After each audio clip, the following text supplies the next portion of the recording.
Boom, and we're live. Woohoo! Welcome everybody to Indignant Desert Birds. Yeah.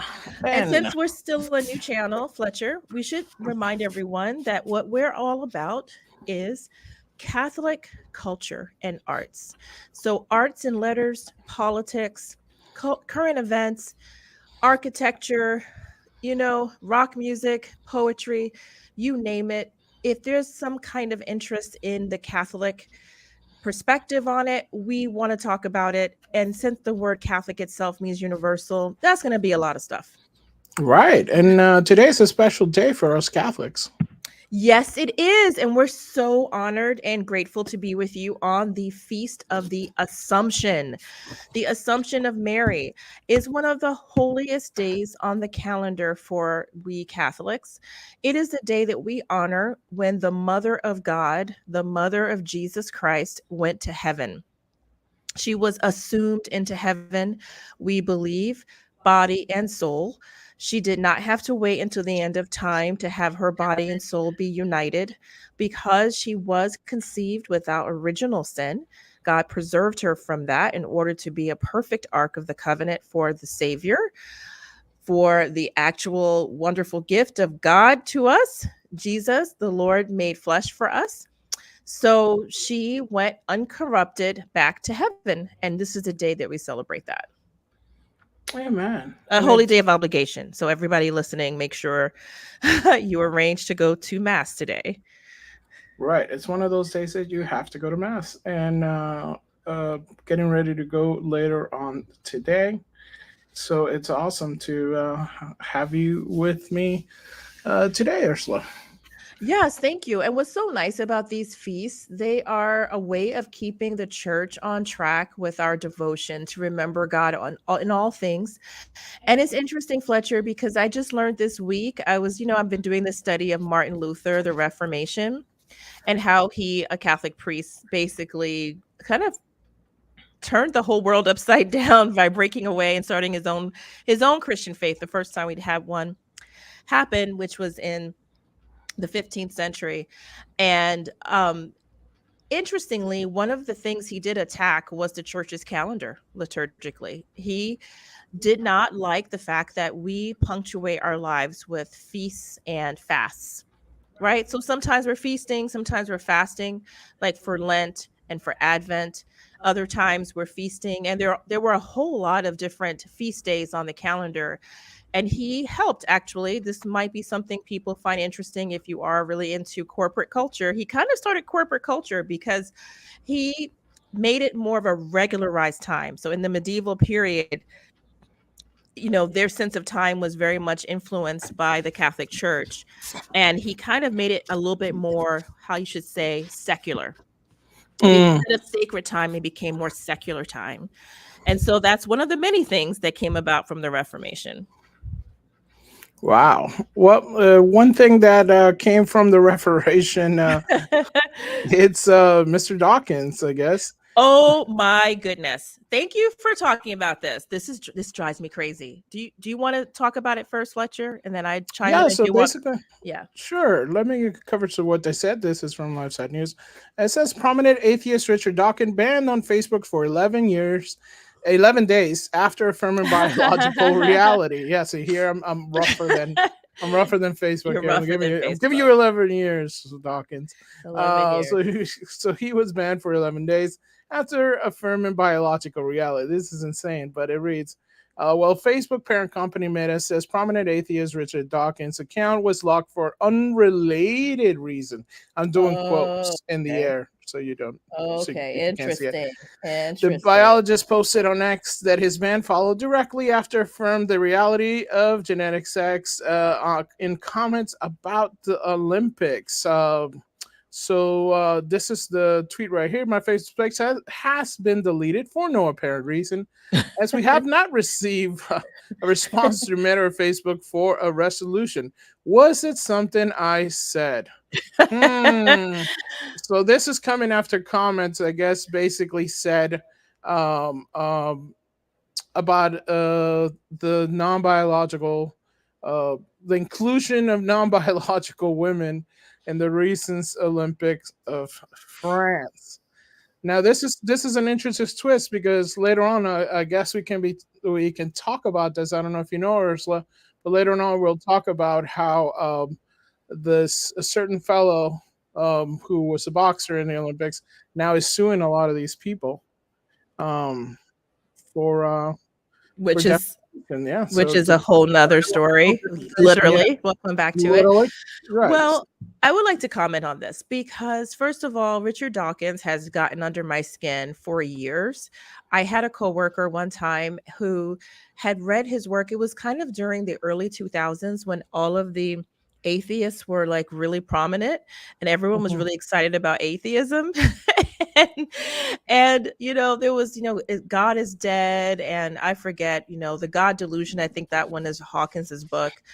Right. And I did skim some of these books. And I mean, I'll be honest, I didn't read them entirely because most of the times I was enraged by what I read because they take so many liberties in terms of saying what our faith is and making us sound incredibly stupid as opposed to really taking a comprehensive and, I think, thoughtful and intellectually honest assertion of their faith, which I think atheism is. No one actually really knows anything. We all have either, if you're a Catholic, divine revelation, and also your wisdom, your reason that God gave everyone, or you have just the natural, unaided reason that people have, although that's enough. The Bible says that's enough to come to know God, that he is there, but not to know maybe the fullness of faith like you would get if you were part of the church.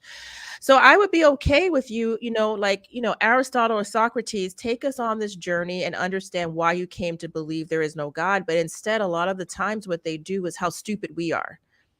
And Right. that makes it too difficult to read. Okay, so the reason he got under my skin that time, but now I recently saw Dawkins have a debate, so to speak, or an interview of a Muslim woman. I think you might know her, Fletcher. I don't know if we're able to pull up a picture of her, but maybe next time. If not, I think her name is Ayan Hirsi Ali. She's kind of an activist, and she converted to being Catholic not long ago. And Dawkins had her on some kind of forum and then kind of grilled her, basically saying, not basically, he literally said, this stuff about Christ rising from the dead is nonsense, right? I mean, it's nonsense. You believe it's nonsense, don't you? And she very charmingly, I think, said, and I think somewhat arrestingly said, I choose to believe. And he said, you choose to believe, like that was just so absurd to him. And I know that Trent Horn, who's here on YouTube, basically took her down saying, that was a terrible answer because what do you mean you choose to believe? I think it's a great answer. And then he kind of, downgraded her for being a new convert and stepping up to the task of taking on this, inveterate atheist. I think she did just what God called her to do. We're not called to be successful. We're called to be faithful. And she explained it in the best way that she did. And I think it gave him something to think about. But Right. here's my problem with him. On the one hand, what he has done his whole career is try to tear Christians down. He tries to tear down all people of faith, basically telling them that there is no purpose or meaning in what you believe. And like he said on that stage just recently, it's nonsense. At the same time, he has come out and said, I don't know if you have this, Fletcher, he said, I'm a cultural Christian. So now he's Yeah. saying he's a cultural Christian. What does he mean? He means he likes living in a society in which he can have his ideas, where, there's still love for culture and civilization, for science, for all of these kinds of things. He likes that. He says it would never happen in an Islamic culture. He said that. He goes, in an Islamic culture, I could not publish my ideas. Okay, that's interesting because all along you have made it actually hostile and difficult for us to have those ideas because you have a prominent place. You are in the university, you're in the public sphere, you're writing books, and you never said anything like that. like, hey, you know what? I don't see a real basis for this, in terms of existentialism. I don't think there's God, but hey, I really, receive what you guys are doing. I really love what you guys are doing. Keep doing what you're doing. No, no, it's just that we're idiots. And now that you're being persecuted, we find out, like, this, here we are, Facebook, which was created in part by the nihilism of people, the kind of narcissism, again, all part of a post-Christian culture. Now you have suffered from it. You maybe are starting to see why it was important to inculcate faith as opposed to constantly denigrating it. But I doubt he sees that. I doubt he sees a connection from his being suspended on Facebook and the way he's been acting all these years and the way he's been talking. And now he says he's a cultural Christian, which is, if you want to talk about what's nonsense, that's nonsense. Yeah, it does feel like it's a bit disingenuous and a little bit too convenient that now he wants to have the confines of Christianity in a sense by still denying it. Why don't you just come to our side, brother? We'll welcome you. We got, sometimes there's donuts after service. Yeah. Or to what, have a little tea and crumpets. He's too smart he's too clever by a half. I mean, here he is now wanting a community. He's been banned from Facebook, where apparently he likes to dispense some of his ideas, and finding that there is, this sort of post-Christian world that doesn't care about truth, such as there's a man and a woman, right? So he's saying things that he thinks science and faith are in contradiction. In fact, they never are. Both sides are looking for the truth, but in different ways and with different impetuses. But he never explored that. And now the people who would most have your back, Dawkins, you have alienated. At the same time, you make this weak statement that, I'm one of you culturally. By the way, unless you have true faith, you won't have a Christian culture. That's what he also is still missing. It's amazing that still after all this time, he still can't come to the side. I think he's wrestling with it. We pray you won't attack him. We pray that maybe you'll decide to pray for him. Well, we hope some other brothers and sisters will pray for him as well. Pray for his immortal soul, and we pray that he will come to the knowledge of Christ. So hopefully he would become one of us. Amen. But it's not all bad news, because we did see that there was some hope on the horizon. So it looks like Planned Parenthood planned to close 4 facilities in New York over financial and political challenges. What?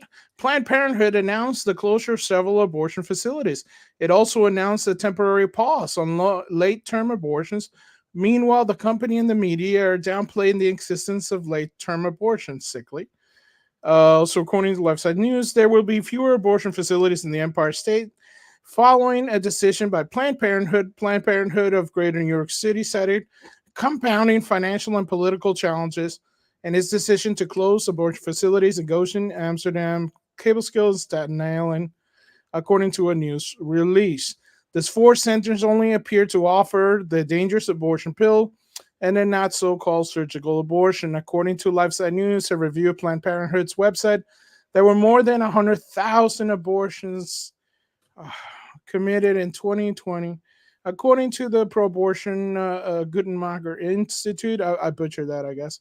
In 2021, yes, you did, Fletcher. So how do you say it properly?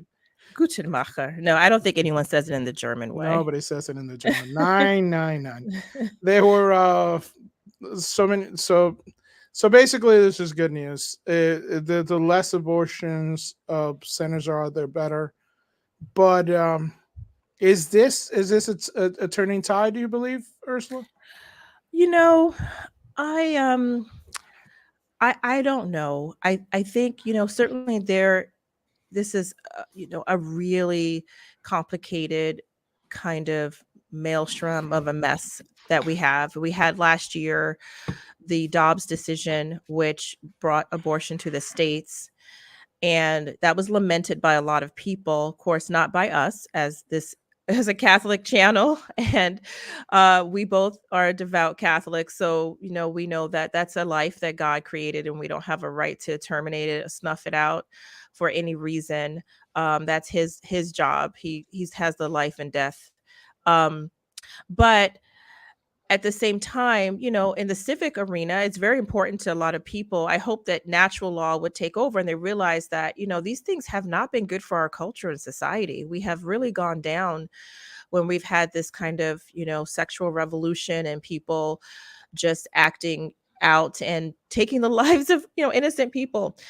Will it continue? I think Planned Parenthood is really really awful. And I think from their very beginning, Fletcher, one thing that really frustrates me about it is that no one ever wants to look at the history of Planned Parenthood. It was started by someone named Margaret Sanger in the early 20th century or maybe late 19th century. And her express purpose was eugenics. Eugenics is a Greek word. The EU means betterment. It basically means to make genes better, to make people better. And eugenics movements have come and gone. Basically, what they're trying to do is weed out people who they consider less than others. Right. And there's a very famous case actually with the Supreme Court. If you want to look it up, it's a horrible case, but a great case called Buck v. Bell, in which, believe it or not, America has been sterilizing poor women, Black, white, and Latino. And indigenous, especially indigenous, so that they cannot reproduce. And by the way, this is not a conspiracy theory. You can just look at the Supreme Court. Justice Oliver Wendell Holmes, right? Someone brought a lawsuit about it, and he says it's fine. Go find it, you guys. It's like 1914. It's not even that old. You can literally Google it and bring it up and read it for yourself. It's in plain language. He was actually a good writer of this justice. And Margaret Sanger really capitalized on that. She really sought out, and somebody please find her writings. And you know what, Fletcher, we should bring them up one day. Let the lady speak for herself. I'm not talking anything she didn't say. She thought the Negro race should be exterminated. That was the reason. She wanted poor women, especially Negroes and Hispanic women. She disliked all of us. She hated us. And she said, you want them to breed like rabbits? Let's have something where they won't. And no one, and here we are giving Planned Parenthood awards, Margaret Sanger awards. And I'm always so deeply offended. How is it that you're tearing down statues to Robert E. Lee and Abraham Lincoln and other people, and yet you are honoring Margaret Sanger, who was horrible? She said Blacks don't deserve to live. And that's well, let's look at some of her quotes. She started this whole organization. I mean, the most merciful thing that a large family does to one of his infant members is to kill it. For my view, I believe that there should be no more babies. Look at number 3. We don't want the word to go out that we want to exterminate the Negro population. Does anyone know this? We don't want the word to go out that we want to exterminate the Negro population. Let me tell you guys, she wrote a lot of stuff like this. Go to your library and try to pull it out. It wasn't even that long ago. Yeah, it's right here. I accepted an invitation to talk to women's branch of the Ku Klux Klan. I was escorted to the platform, was introduced, and began to speak. In the end, a simple illustration, I believe, that accomplished my purpose. A dozen invitations to speak similar groups were preferred. And don't say someone talked bad about her. Don't say that, because guess what you read? Her autobiography. You know what auto means? It means self. That's what she wrote. Yeah, this is not somebody putting words into her mouth. This is her words about herself. She's proud that she spoke to the Ku Klux Klan. And yet here we go honoring Planned Parenthood, which was her project, that was her baby, so to speak. She started the first Planned Parenthood and she started other ones afterwards. She started out by doing contraception and then she worked towards abortion. Okay, that's absolutely what the goal was. It was to exterminate Blacks. And by the way, he's done a really good job. One of the largest numbers of people who do elect abortions are Black people. And just think about what kind of numbers we'd have in this country. We wouldn't feel like we were such a minority had she not been so successful. We have internalized this hatred to ourselves as Black people, as Hispanic people. I think the second number is Hispanics. And it's like, wow, we're still trying to say this is some kind of, honorable right to women when I don't think my feeling is if it comes from something bad, then it's something bad. I mean, I don't know how you can fix that. It came from something bad. It didn't come from somebody saying, you know what? These poor women, and that's what they tell us now, right? These poor women, we got to help you. You have all these kids. They never, but that wasn't the plan. If that was, maybe I would have more sympathy. I'd be like, you know what? Maybe it's misguided, but they were trying to help. No, they never were trying to help. They never said, let me give you more food and let me give your women and men good work, honorable wages, a living wage. Let me make sure you have safe communities and healthcare. No, they're like, kill a baby then, have abortion. Here, don't stop reproducing while the rich get to have as many kids as they want. Elon Musk has like 12 kids. I'm not kidding you. He has like 11, he has 11 kids. But we should have let's go back to the actual time. Who were, look at the people like the Vanderbilts and all these people who gave money to these organizations, these rich organizations. They had tons of kids themselves. Yeah. So they weren't adhering to this, like just destroy the babies. They were having a bunch of kids themselves. And it's they want to have more stuff for their kids. So like you get off the land, you get off the population. You know what? We're crowded, right? The whole Malthusian, mythology that we're so overcrowded. So you guys stop having kids. But in the meantime, Gates has like 4 kids. This woman, may she rest in peace, Susan Wojcicki, she was the head of YouTube. May she rest in peace. God bless her soul. She was also like one of these environmentalist nuts, right? I mean, no offense. I don't want to speak ill of the dead. God bless her soul, like I said. But she has like 5 children. It's like, okay, all the poor people, we're struggling to make it, having 0, 1, and 2. They're having a lot of them, like Rockefellers, they have huge families. Oh, but environment. No, just it's one of these, these rules are for thee, not for me. Not for me. No, it's totally... I'm happy about Planned Parenthood closing down because you know what came out recently with them. Apparently, Vice President Kamala Harris was talking to somebody who basically confessed to selling the actual baby parts. And we don't want to show that, but it is a very disturbing video. Disturbing. If you want, you can find that video, everybody. We don't want to show it, but the woman is talking to Vice President Harris and telling Harris, who's just talking about, basically normal things like, the abortion industry, whatever, not trying to solicit this kind of gruesome talk. And this woman literally eating like, cocktail shrimp at a cocktail. It's like, oh yeah, well, we just tear the legs off. We tear that way they can come out dead and then we can sell them. Because if they come out alive, I mean, literally, this is how they're talking. This is the kind of culture we're creating with this culture of abortion. Honestly, that's how we become so dead. And I honestly think it really affects the kids because they're more sensitive than we are. And I don't think they are as nuanced as we are to say, look, well, it's just terminating a pregnancy. I think they do see it in a more violent way. And I think it's made them kind of hardened. And the way this is talking is really no good. So I'm happy. Let them close because they don't really do all the good they say they do. They don't really help women with actual health care that they need.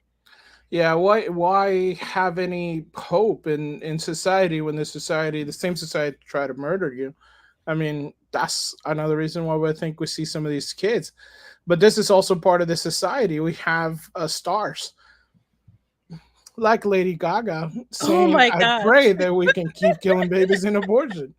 Are you Speaking serious? of that. Oh my gosh. Speaking of that, this is part of the issue. Is that we have prominent stars, people who get millions of dollars to be out here doing their thing, and these are the so-called entertainers of society. And she goes on to say something like this, and no hit back. By the way, there's no repercussion. Really? Are you It's nothing serious? like there's nothing. No, she's just right now. She's. I believe she's on tour or something like that. She's got a new movie coming out. That's supposedly gonna wow everyone with her singing as she plays opposite to the Joker. I mean, this is very befitting. Um, since she's starring in a movie as a villain, because I guess in real life she's one too, She plays one and in real we're life. gonna see her basically performing this and saying stuff like this. This is the kind of stuff that makes it hard to separate. When you go see an actor in movies, sometimes it's hard to separate it. When there's certain stuff like this, it's slow.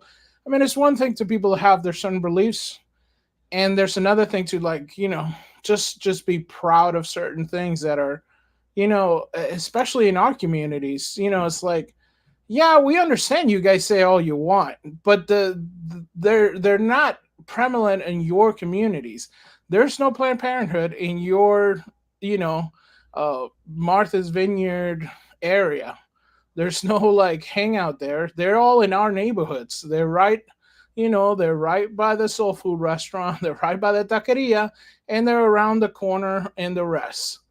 That's where they are, and that's where they're trying. That's where The they people want you're to be. trying to kill, yeah, Are the people us. are us. Are Yeah, us. I'm sorry if you guys look at it, and I can say, here in Indignant Desert Birds, we're not gonna focus too much on the whole uh, horrible word of people of color thing, but here we're I don't Catholics mind of that. I don't color. mind that We word, can but I say we're understand. Catholics of color, I guess, in the sense. Yeah.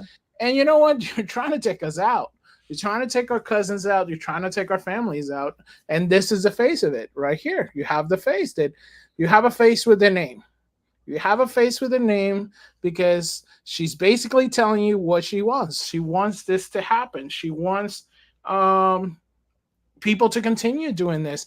And it doesn't shy away from what is it's saying. You're not saying, okay, I want a person to be able to have this kind of procedure. She's not saying, hey, by the way, let's let's help underprivileged women out there. Let's create something so she can decide, right? There's no like roping in around the issue. She's just basically uh praying to, obviously not our God. Some people have mentioned that she's Catholic or something, and I don't see that. I don't see how that could be. Where she says she prays that she can keep killing babies. This is what are you supposed to get from this? I mean, first of all, I will say it's a shocking comment. It's a sign of the depravity of our times and the way that she's made her career, which is not on art, because art has to be beautiful. One day, Fletcher, we said we're going to have a show just on Yes, what is art. And I'm really looking forward to that. But art has been maligned, and people have said art are things that it's not. And since we've had this postmodernism, people think art means anything that you kind of create and it's your self-expression, but that's not true. Art is beauty. That's what art is mimesis. It's showing something of beauty from nature and copying it, and as closely as you can copy it is how beautiful it is. Like the Sistine Chapel, it looks like an actual, heavenly scene. That's what art is. And so Lady Gaga has never created art. She has something, a semblance of it. She has a strong voice. And I mean that literally, I don't mean that figuratively. I mean, she might have a figuratively strong voice as well, but I mean, she has good vocal pipes and she can carry a tune. I'm not going to say she's without talent, but she's never really created anything you can consider beautiful. It's not art. There are some catchy songs, which I don't know if she's even responsible for, but she does have a platform and she's using it for evil. I mean, there's something called natural law. That means you should be trying to bring about the good for everybody. How can you think it's good for you to say something like this? I like how you said it, Fletcher. If she said, and I noticed this like 2022 when she first said this. I know she's reiterated it, and now she has a movie coming out, and she's not going to retract it. or I highly doubt it. If she did, I would respect her.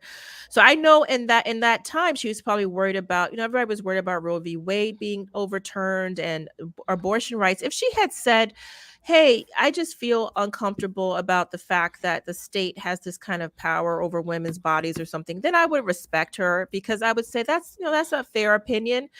But she says, "I pray we can keep killing babies in abortion." What happened to what Hillary Clinton says? "I hope it's safe, rare, and legal."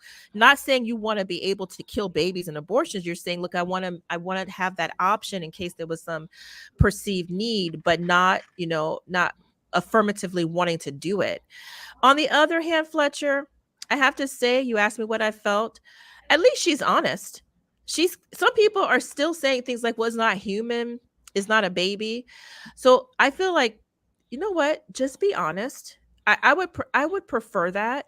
So I don't know if you know this, Fletcher. I used to be pro-choice. I Oh I yeah. did. I was pro-choice all through college. I was pro-choice after, I from the theater background. I'm in theater and film, so that's a pretty common belief. And honestly, I changed because I really did have the opportunity to see an abortion. I worked for an abortion clinic, and it was one of the patients. And I was so astonished that how people acted with this poor woman, this young woman. It was not loving at all. It was horrible. And everyone in there knew this was not right, but they kept going. And they crushed the life of this poor person. And I was like them, "Oh, it's just tissue, it's just tissue." It's not, you guys. Even when it's done early, I remember, because I came upon the nurse crying in the sterilization room. She had to count the parts of the baby to make sure they got it all out of this woman, including like legs, toes, and everything. And she's counting it and she's crying because she realizes this is evil, but she's still doing it because she needs the job. And maybe on some level she thinks, well, this is the right thing. You got to let people have abortions. Well, once I had seen that, once I saw an actual abortion, I was no longer pro-choice. I mean, it was clear to me, this is evil. This is not right. I'm sorry, women deserve better than this. Families deserve better than this. And this is not godly. It's not what God wants. And it's not a vegetable, you guys, and it's not an animal, and it's not tissue. By the time the woman gets to go, and this was not like a late term abortion at all. I mean, she was like maybe 7 or 8 weeks. That is a baby. I saw a head. It looked very human. It's like, it's not right. So at least, though, she's honest. At least she's honest.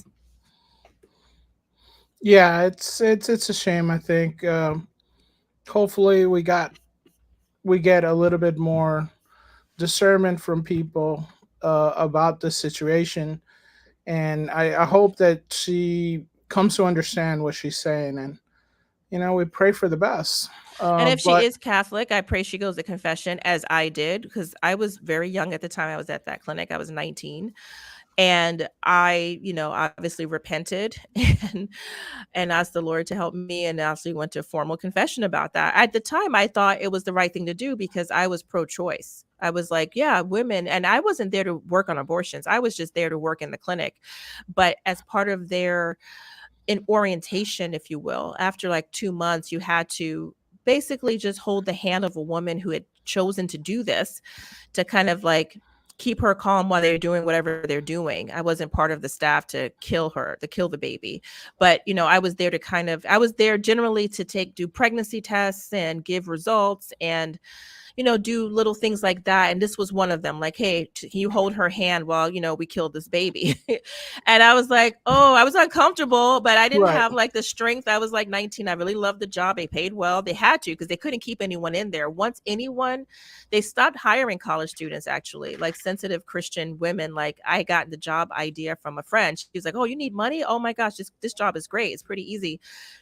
Oh yeah, it was easy, but it comes at a high cost. And so, I was uncomfortable. I should have said no, but I said, "Oh, okay," because it was required for the job.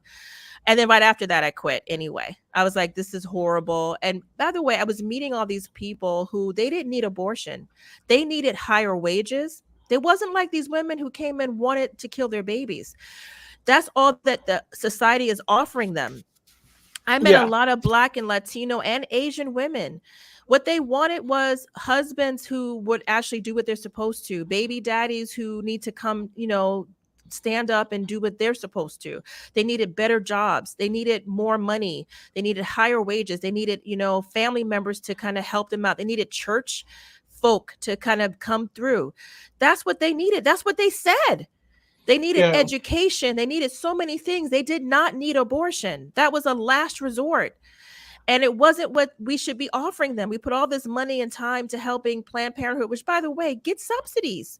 It gets Correct. subsidies. They get money They from the make a lot of government. money out of this. Yeah. I mean, when you have an organization that's nonprofit in a sense, but at the same time can give millions of dollars to donors, to campaign contributions and stuff like that. Where's that money coming from? Where's the millions of dollars for education programs in our inner cities, for, better job training, for better jobs, for helping maybe subsidize for young kids and older to get, better than minimum wage? Where's all of that? Where's that money, Planned Parenthood? Where's that? Oh, it's not there. But we see this a lot in the media where they kind of twist certain things, and we can obviously smell it a mile away here because it's not all rainbows and roses. This is not an empowering moment. This is not something that's to be proud of, and the media has been twisting it to be something that you're proud of, and it's really sad, especially sad for women. There's another thing that was in the news that it looks like the media is twisting again. Um, all my friends on Twitter are like, you don't hate the media enough, and I'm like, well, I don't know, am I supposed to hate the media? But it looks like they're getting a little bit of hate with this. Elon Musk now, according to The Hill, is using his wealth to reach to support Trump's campaign. So we did see and hear about the historic space meeting, the Spaces meeting in X. Did you And watch it, Fletcher? I 'Cause was actually I did part it. of it. I actually, Oh. it was kind of one of those things where people were taking screenshots of their phone. I was one of those fools that was taking a screenshot of the phone. Yes, I admit it. That took a Okay. screenshot of the phone because I was like, hey, look, because in the Spaces, it's almost like it's like a little box, right? It's a little box, and you're inside.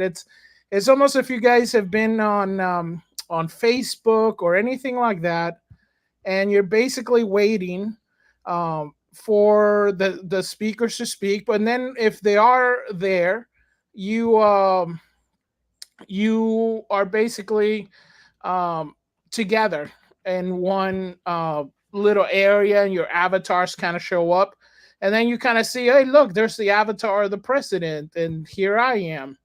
And it's almost like it's like a little funny thing because you're like, well, it's just me and Elon Musk and President Trump hanging out. Okay, pictures or it didn't happen. Oh, what? Pictures, What did you Where's say? the video? Show us pictures or it didn't happen, Well, Fletcher. boom. What is that? Oh! Oh, can't say nothing now. Can't say nothing now, son. All Right? right. What? Shoot, I didn't You expect can't that. say nothing. What's Okay, that? whatever. Boom. Who's that? You know what's funny? It's a friend of. That's pretty funny. That's really cool. Right? A friend of mine on Oh. Culture Casino was like, because I guess this guy right here is like a big, like a Democrat influencer or something. Okay, I And don't he's even like, know who that that's is. the one thing I forgot his name. Ads Kusing. He's got one of those like long K names. So Okay. it's funny because he's like, ew, you're by him. So I'm like, dude, that's what you got out of it? That I'm like next to this guy? How about the other guys that I'm next to? Oh, that's pretty impressive, Fletch. But well, it's not like you're next to it. It's just because it usually shows like you, and it kind of like these stuff kind of like moves around. But this one I think was earlier. If you can see, I think the times code. So it Okay. was August 12th. So this was at 7 p.m. This was when people were still coming in. people were still coming in, and this time I don't Because I think was it going to was. say, I thought you had a lot more than 107,000 people in that Oh yeah, space. so this was early in the space when it was just thing. People were having a hard time getting in to the space. Supposedly, it's millions of people have already seen it. And it was just, it was kind of interesting to have like a little chat conversation, because this is inside like a chat room. It's not even like it's all broadcast. uh it was broadcast in tons of different places. I mean, we had friends that were doing it live. Even me and Latino Slant, who's in the chat. Hey, thank you so much for joining us. um we Woohoo! Thank were you. live Hail, streaming. hail, Latino slant. Did you say Latino check? Latino slant. Slant. Oh, we can make it Catholic. Latino chant. Latino chant. What's a Latino chant? Like a Gregorian chant. Like a Gregorian chant. Nice. Mm-hmm. Very Okay. good. All right. Okay, but tell us what happened for those of us who So didn't see it, because I totally didn't see it. And if it was hard to get on, I would not probably have spent the time to try to figure out how to get on. So tell us what happened. so basically people started coming in. A lot of people were saying they were having problems actually getting into the space. It took a while. So what happened, there was a DOS attack, meaning a lot of like people were trying to flood the website, and they were trying to fix it. At the time, I think Elon Musk was in Montana in a friend's ranch. And you can see pictures of Trump. He's just on his cell phone, What? it's That's yes, just hilarious. ridiculous, because Wow. you're taking millions of people are listening to this. These are people like on their phones, and probably Elon Musk, I guarantee you, was on a laptop or a tablet or something. And they're having the reach of more than news station. This, I think, was unprecedented, and actually shows a new form of media that's been forming, which is social media, that now has become more trusted than the regular media. Fletcher, that's amazing, that comment. I have to interject because, man, you gave me a lot to think about with that right now, because I am pretty certain that maybe the way people say now, where were you when 9/11 happened, or with our parents' generation or grandparents' generation, where were you when President Kennedy got shot? People might be saying, first of all, where were you when President Trump almost got assassinated, but also, were you listening during this historic moment in terms of social media? Because that is amazing what you're saying. Historic that many people would be on one site listening to something. I'm fairly certain there's no mainstream newscast that would have had that many people listening and watching the show at one time. Right, and available all over the world. That's the thing. Wow. It's not that, CNN has a large reach, but it's mostly in the United States. This is seen worldwide. I mean, in Brazil, we have Global TV. You have Televisa and all stuff in Mexico.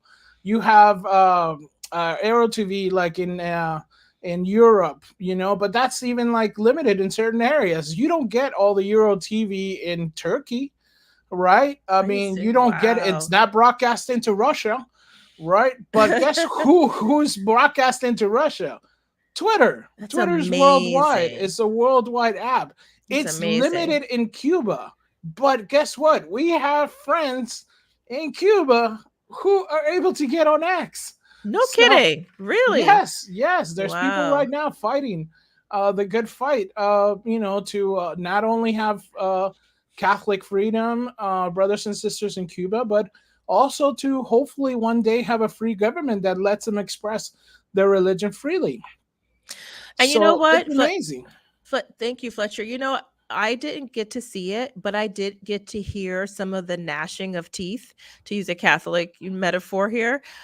Jesus talked about, the wicked gnashing their teeth at the end of time. That's what I heard from all of the sort of normal mainstream media outlets.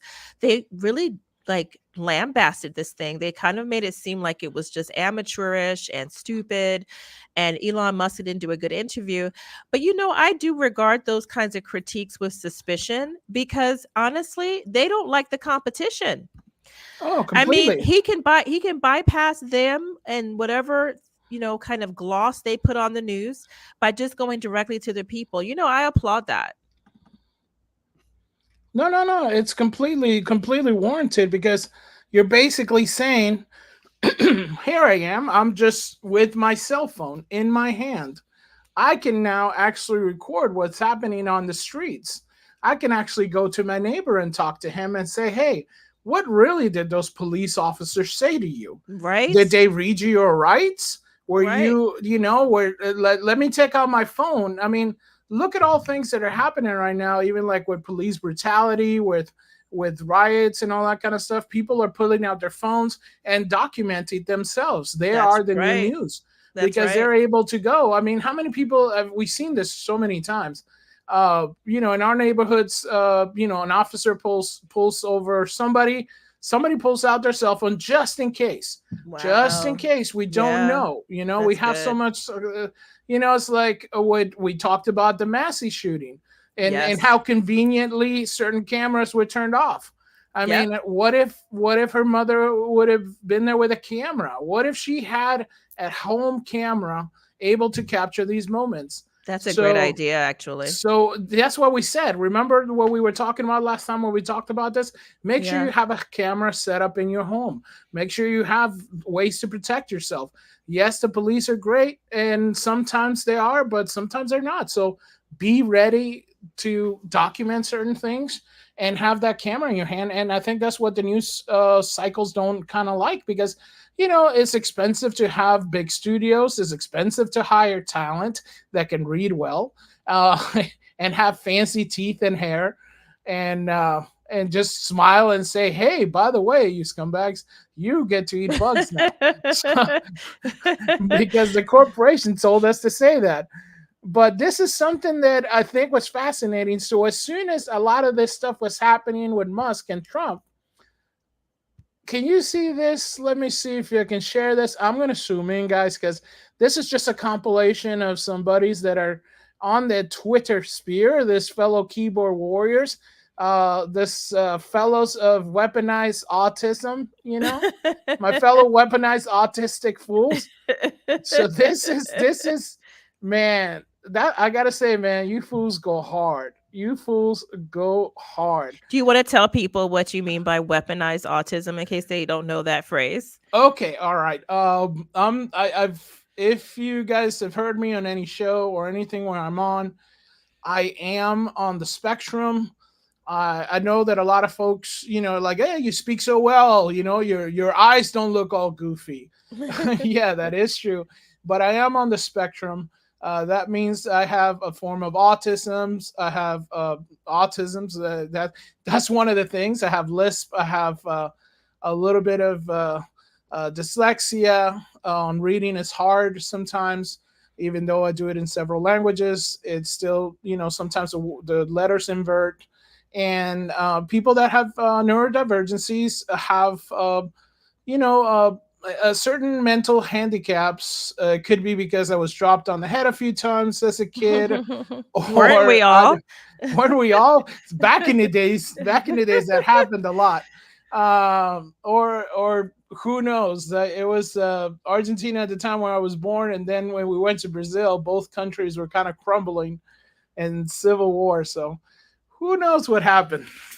But this is was that enough an explanation, Yes. Well, I Ursula? I will fill it in. So Fletcher, Thank you. basically, weaponized autism, what my understanding of it is it doesn't mean that someone necessarily has autism, but they will take the kind of focus and obsessive attention and concentration that is associated or characteristic of certain types of autism and apply it to a particular goal. So the first time I ever heard this expression, it was during the time when um I forget the name of the actor, but he was planting flags saying about Trump, he will not divide us.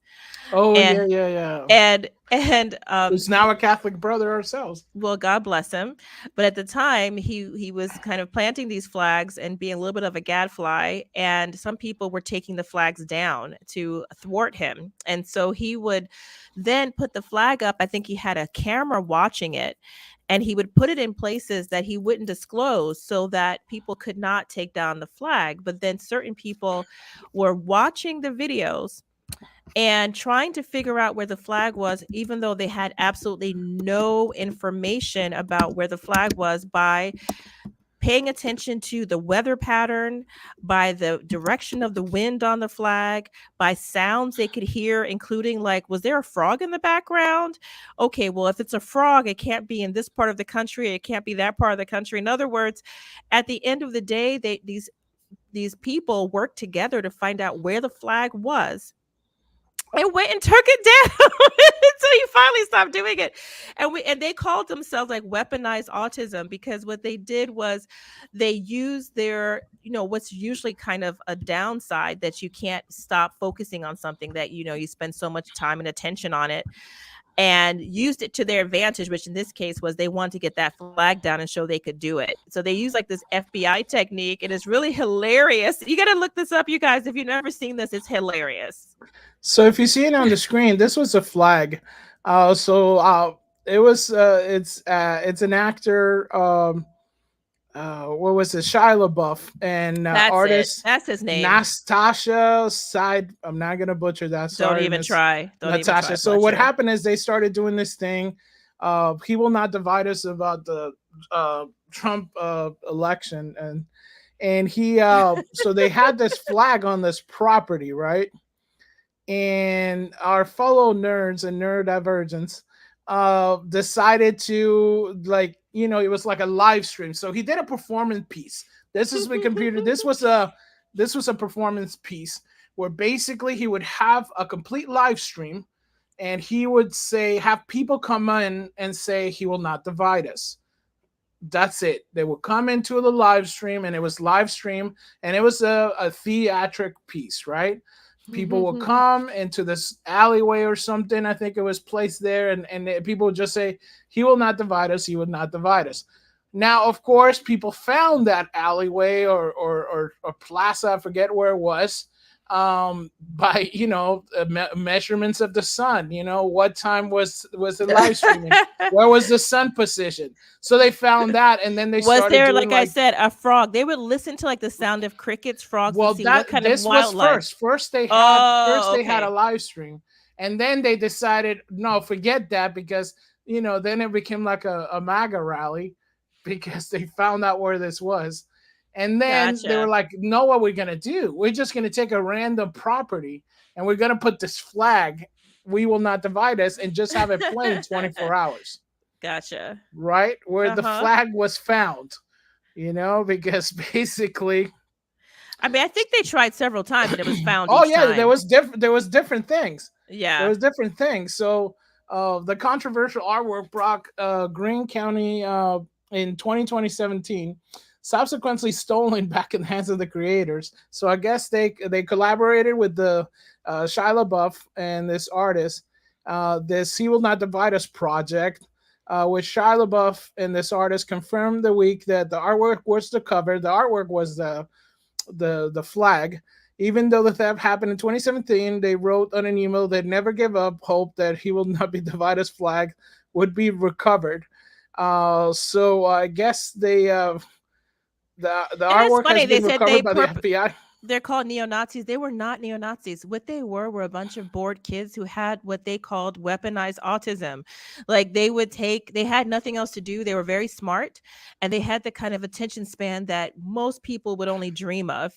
So they literally had maps and like geo trackers trying to figure out where the map was, and it became like a fun project for them to go and then take it down. Right. Nazis. This is like what media is like now. They just make up stuff. This goes perfect. This goes perfect with it, because we see what happens. This is just people like, okay, you're gonna do this in the performing art. Well, like I said, it's a live stream durational artwork.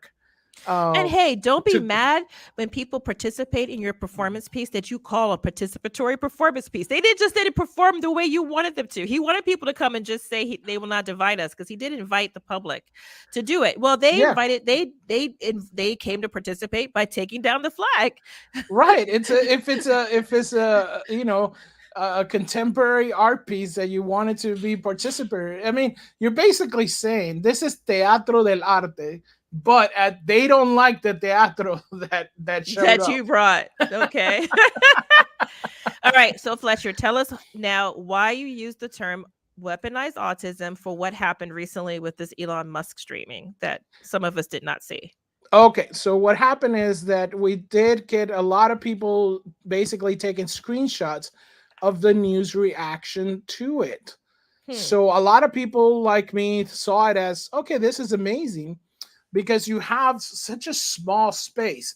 Meaning this is not like all of X. Like not everybody who had an X account was not in this space. This was a space that had, I think at the most it was like just the counting was like over a million people, I think, at one time, or over like 1.3 million people at one time, where I could just see physically. Hmm. But I could also see that major YouTubers were live streaming, like I said. Well, now, at the time I was on Latino Slant, and we played a little bit live on that. So Cool. it was getting out there, uh, through other means. It wasn't just people on the stream. A lot of other people were streaming on it live in several other mediums. Mm-hmm. So what I say with this is that it had more reach than it actually the minimum that supposedly shows up on the actual stream, because people were actually taking the feed that they were on and actually also kind of like remixing it, sharing out themselves. But this is our fellow weaponized autistic fellows. Hail to you. Basically, they started, who does this? Clip little headlines from different news sources all at the same time, right? Huh.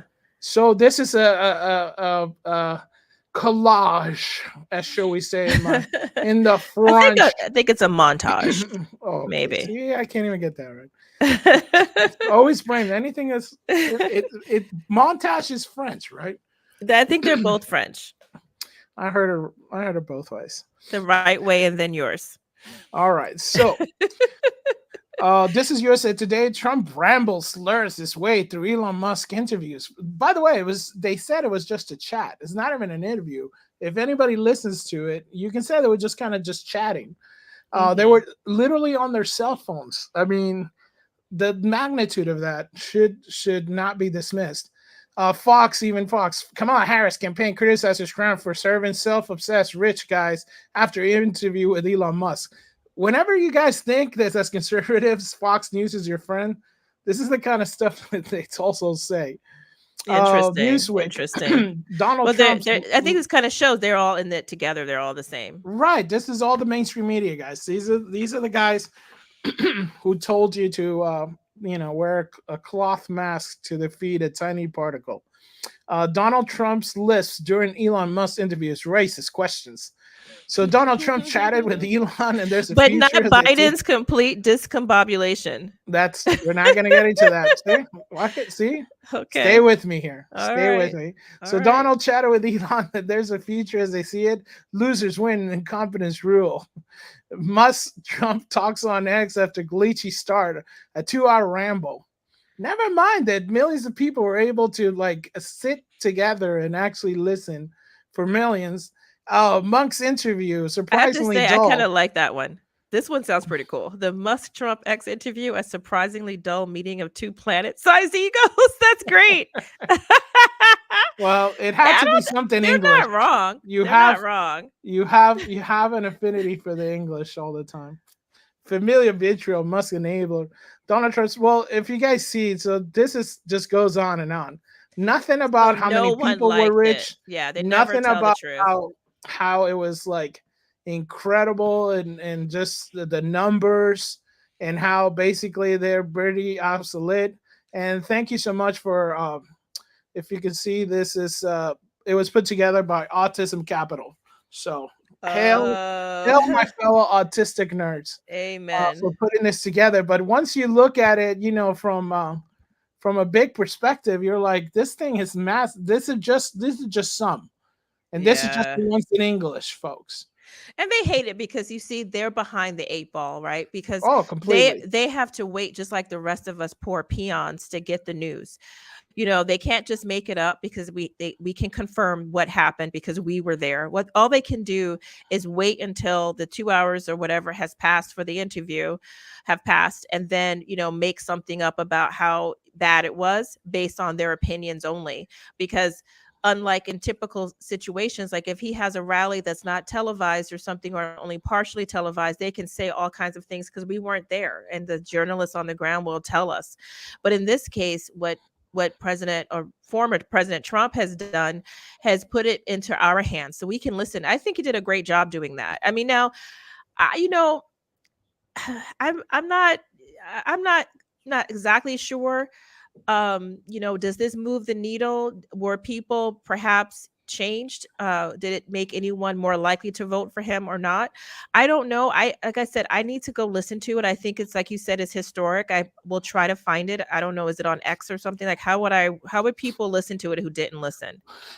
So basically, anybody can go on YouTube. If you go Oh, it's on Latino YouTube. Slant, we covered like the end of it. Oh, A lot of other podcasts. If you just go Trump, Musk talk, I'm sure it pops up. It's now saved on X. So maybe what I'll do is when we finish, I'll put a link in the comments oh, good. section Okay. so people can check it out for themselves. But I just want to order. This is the same people. Just real quick, these are the people who attack us. It's not kind of like saying, oh, that could be something that's it's just neutral. They're just they just don't like Trump. No, these are the same people who attack us. You know. So these are the people writing articles like this. JD Vance used to be an atheist. What he believes now is telling. He's not an evangelical Christian. He's a Catholic, a very specific type. Oh, that's so interesting. I'm really curious about what kind of Catholic that is because I'm only aware of, you know, Eastern Rite Catholics and Roman Catholics. I'm not familiar with the so-called very specific type Catholic. Yes, this is the new right. And it's people have kind of said that it's far right. Well, listen, we those who are listening, you know that I am not a big fan of JD Vance's. I'm sorry. I think he's a bit of a dark horse candidate. I think he's a Manchurian type. I don't have a lot of, trust in this choice that, Trump made. But, I certainly have respect for people's faith. And I think there's something that is very strange in the culture that immediately suspects someone if they have faith. So I go against this kind of, reporting that basically picks on someone because, they love the Lord. There's something wrong about that, or that he chose to become Catholic. That's very strange. How come we don't do that with other religions? It seems like it's always fair to pick on Christians and especially Catholics about having faith, but no one would write JD Vance used to be an atheist. What he believes now is telling. He's now a Muslim, not just any kind of Muslim, a specific type. I mean, that would never fly. Okay, Right. Slate would never publish that ever. Oh, he's a Sunni Muslim, he's a Shia Muslim. They would not get a Shiite Muslim. They would never ever do that. They wouldn't do it with a Jewish faith, with a Buddhist faith, a Hindu faith. Oh, he's a very specific type of Hindu. Maybe, but I doubt it. But they feel okay doing it with Christians, and we shouldn't take it. We should stop saying it's okay to do that. And that's why I say, hey, the media is not your friend. Look at all the sources that you're looking for. Check out where this stuff is coming from. Research it yourself. Yeah, it's a bit of pain in the butt. Or find people that you trust and maybe get a lot more of the source from them. Don't forget, as Catholics, if you've gone to a Latin Rite Mass, according to the FBI, you're on a list. You're Yes, on a list. We're on you're a a list somewhere. terrorist. You're a You're a terrorist. terrorist. But, in other news, there are some other stuff that's happening. This is something that you sent to me. And it says that the Catholic Church in Nicaragua becomes a resistance of the face of Ortega's repression. And to be Uh, honest, I don't know a whole lot about Ortega. I, would love to research a little bit more. I'm trying to follow what's happening in Venezuela with that election and with what's happening in, with respect to Latin American Catholics and what they're dealing with.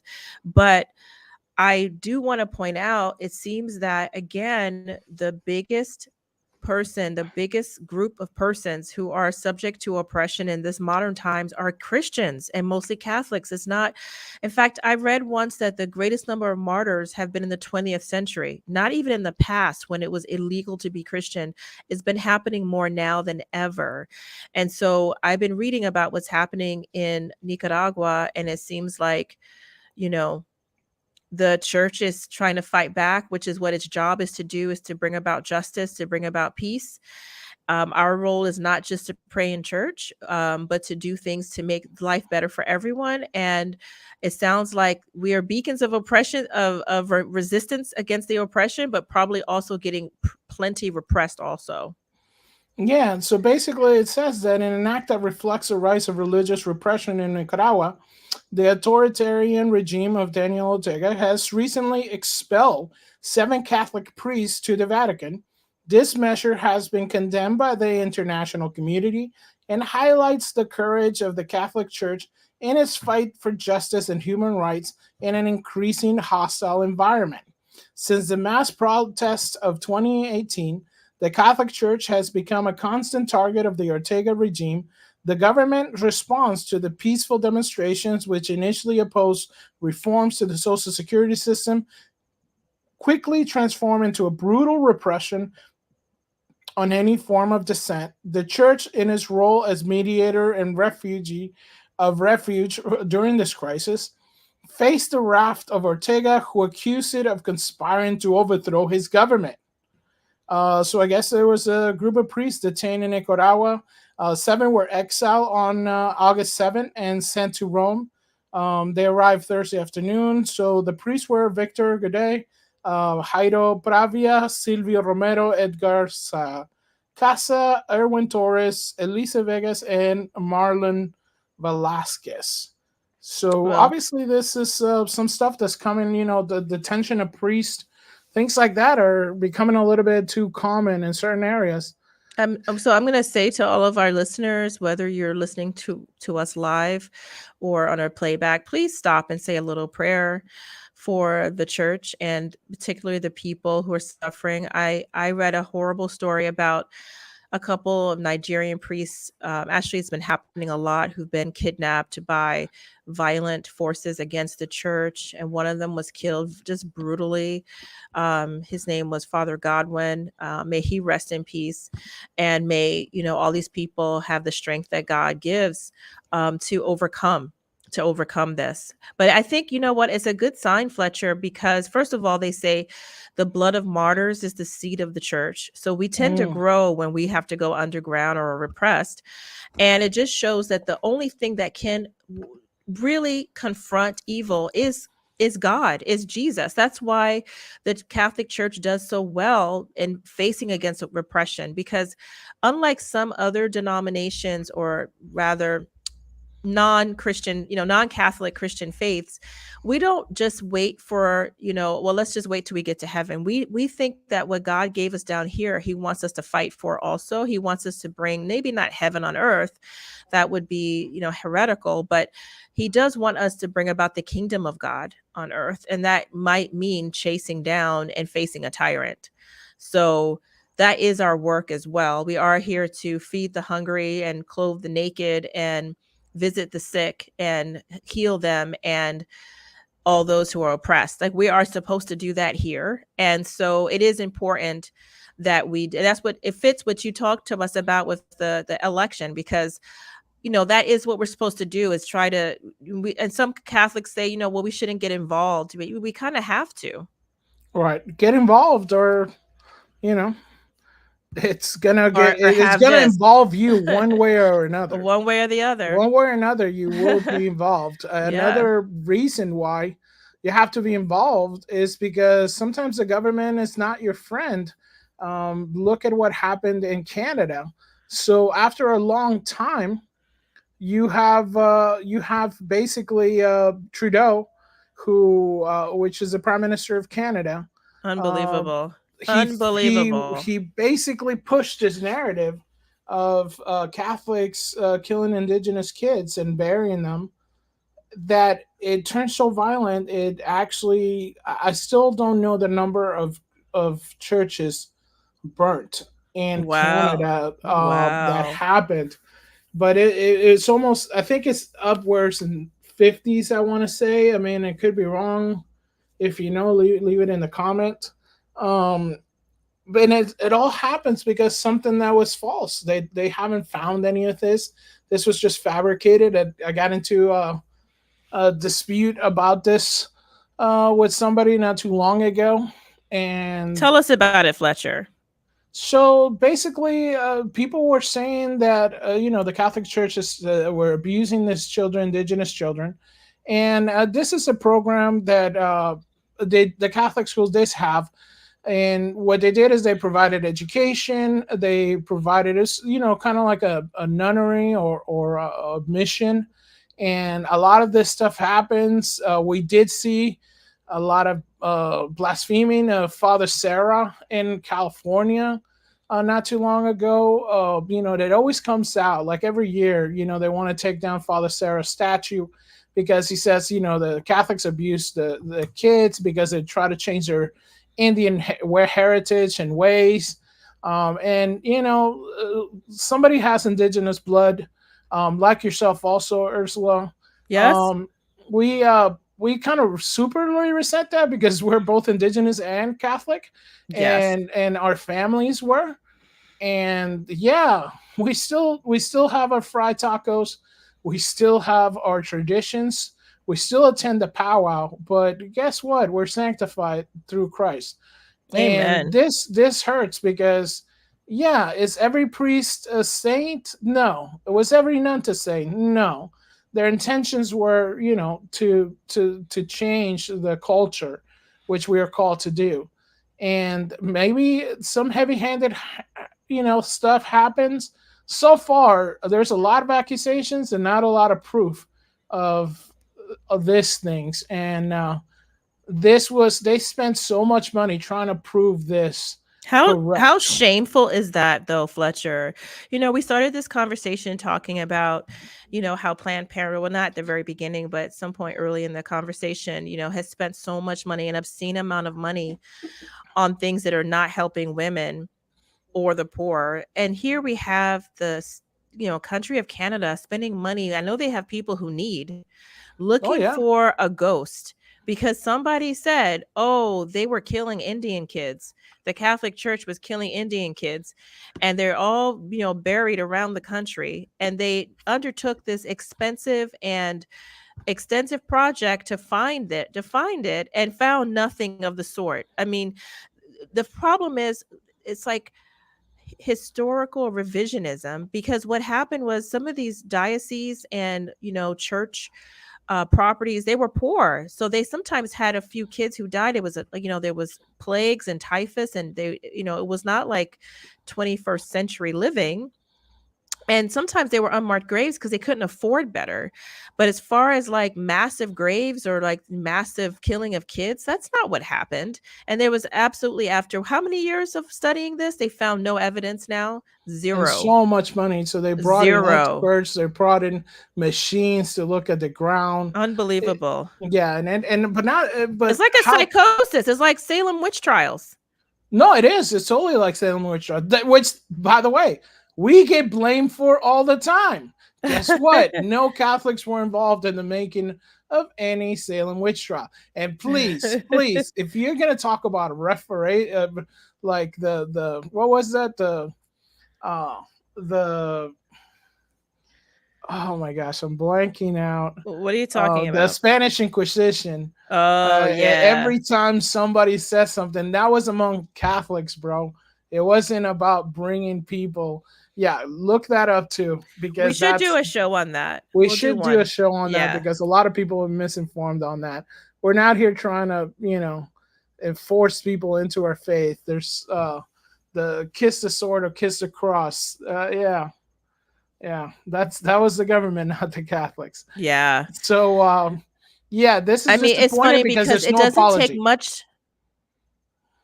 Go ahead. Oh, wow. Yeah.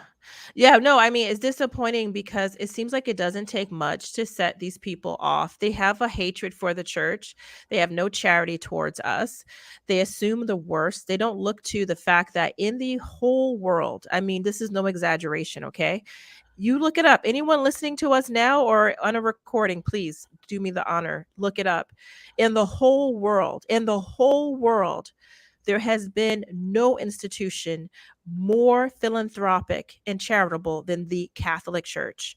The Catholic Church has been responsible for elevating more people out of poverty, getting more women out of oppressive situations, including by having the idea that women have this dignity in Christ, having children be seen as valuable members of society. In fact, there's studies about when Catholics come in, they treat the children better, they give them food when they had give them clothing. We make people see that they are humans. Jesus says, let the little children come to me.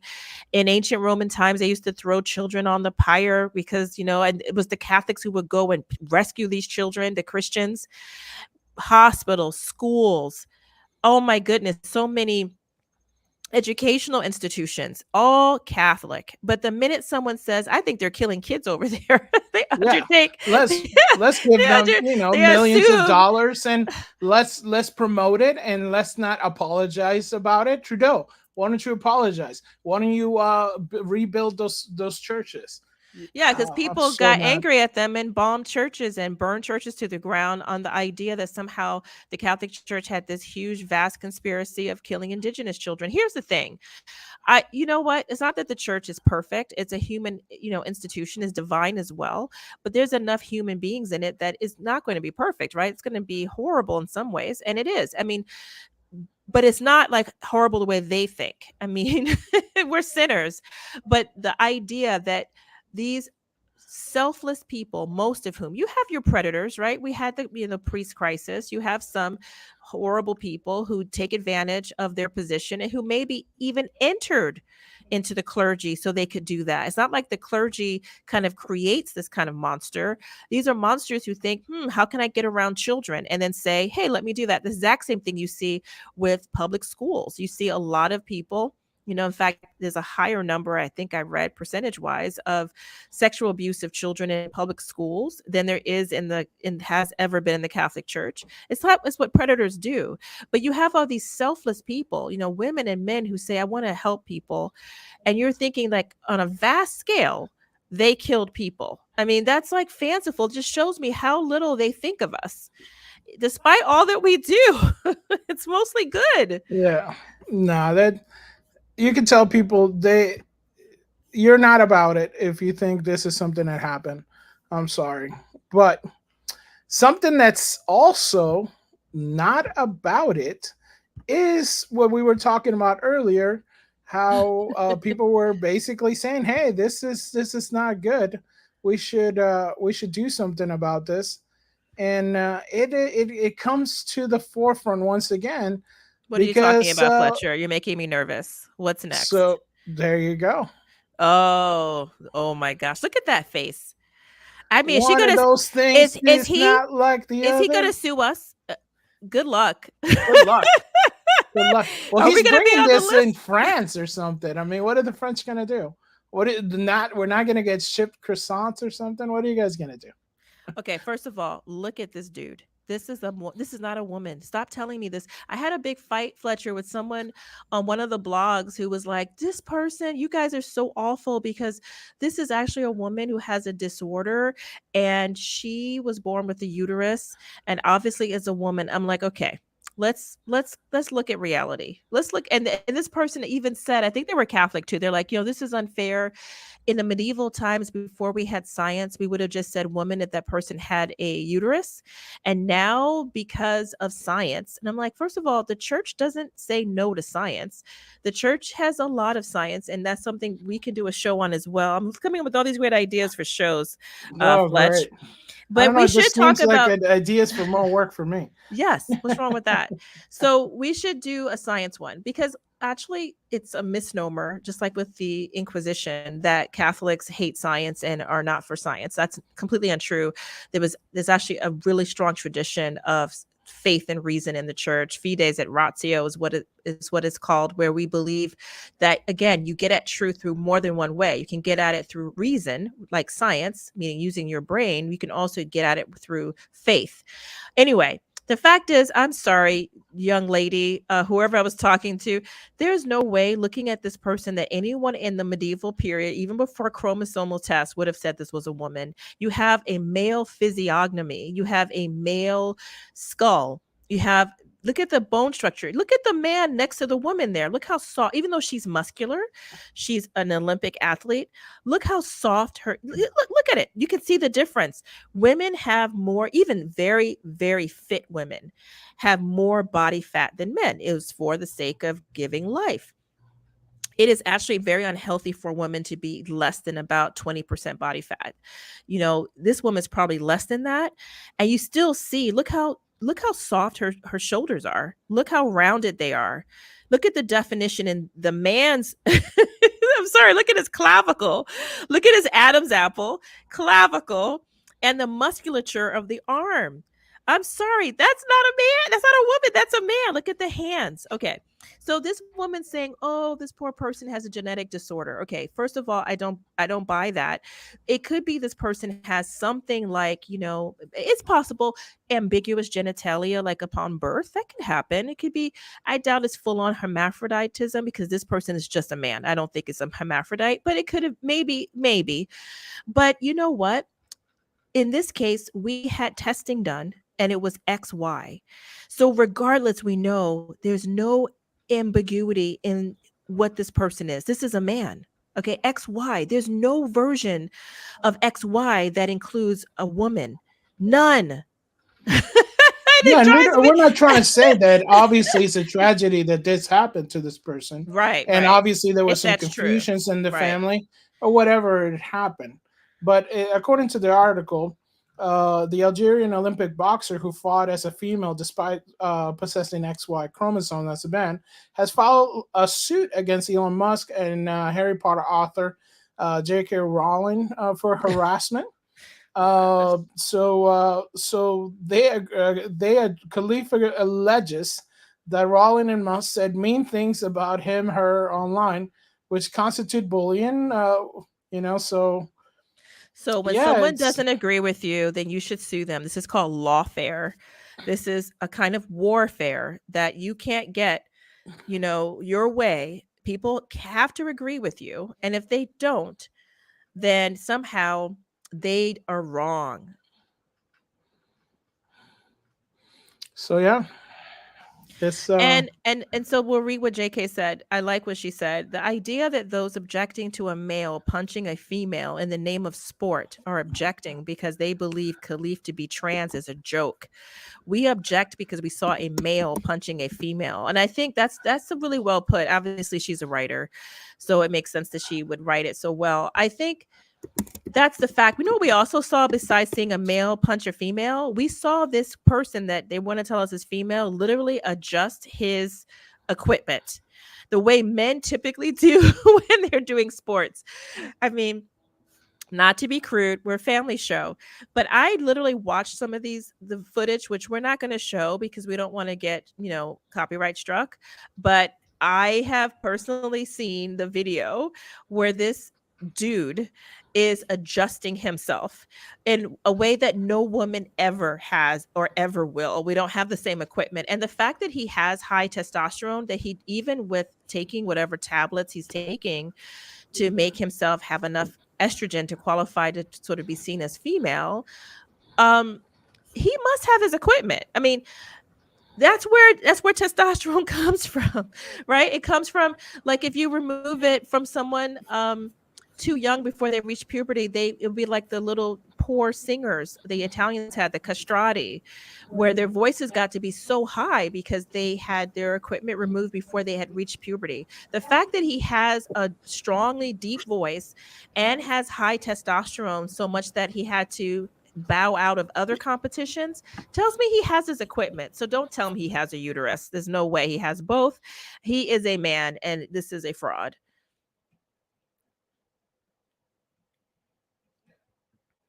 Tell me how you what really you're trying feel. to say. Not telling me how you really feel. Tell Well, me how you really obviously, feel. we were trying to get this down to an hour. We failed miserably Again. but I did want to share something fun before we go. This is basically, it's called Urban Nature Blog, and they share with us some little fun that little ravens are having on this Really? little video. So I Ooh. thought it'd be cute to check out. Show me. Go check them out. It's an Urban Nature Blog, and they're basically showing ravens playing like puppies. They're just goofing out. That is really cute. You know, ravens are really, really smart. Okay, Fletcher, I have another idea for a show. Oh boy. Okay, but I guess we should leave it there. Thank you so much for something lighthearted as we've been doing. We'll try to keep doing that each time. Yes. Yeah. So thank you everybody for joining us. And since I still don't have everything up on the stream, we're gonna do a cold out, and we'll see you guys next week. God bless you all. Go to mass. God bless you. Bye. Oh yeah.